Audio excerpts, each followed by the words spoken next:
बेलापूरचा मुक्काम आटपून आता माऊलींची वारी निघाली पंढरीच्या दिशेने म्हणजेच राहुरीच्या दिशेने। आपण पाहू शकतो वारकरी जे या वारीमध्ये भगवंताचं विठुरायाचं नामस्मरण करत टाळ मृदुंगाच्या गजरात या ठिकाणी वारीला सुरुवात झालेली आहे। खरं तर वारीचं प्रस्थान जे ते बेलापूर गावामधून या ठिकाणून झालेलं आहे। आता वारी पंढरीच्या दिशेने या ठिकाणी प्रस्थान होऊ लागलेली आहे।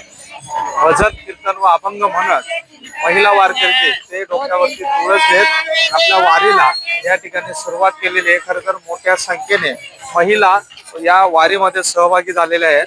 वारकरी जे ते दिवसेंदिवस या वारीचं स्वरूप देखील बदलत चाललेलं आहे।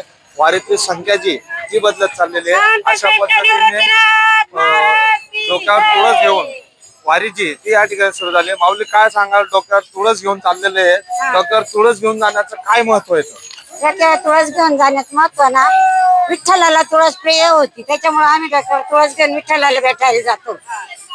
त्र्यंबकेश्वर वरून पंढरपूर पर्यंत आम्ही पायी जातो आणि तिकून पण आम्ही पायी त्र्यंबकेश्वर पर्यंत परत येतो। पंढरपूर पासून त्र्यंबकेश्वर पर्यंत त्याला परतीची वारी म्हणतात। परतीच्या वारीला 3.5 महिन्याचा नर्मदा परिक्रमाची जी ते दिलेले ना तेवढी त्याच्यामध्ये त्याच्यामुळे परतीला परत येणं खूप चांगलं आहे। देव सोडवणं परत रामकृष्ण हरी। रामकृष्ण हरी। खरं तर डोक्यावरती तुळस घेऊन वारीमध्ये सहभागी होणं म्हणजे या ठिकाणी विठ्ठलाला तुळस ही आवडत असते, त्यामुळे पहिल्या वारकरी ते मोठ्या प्रमाणात तुळस घेऊन हे वारीच्या माध्यमातून पंढरपूरकडे प्रस्थान करत असतात। कॅमेरावर विशाल पाटील, अहिल्यानगर।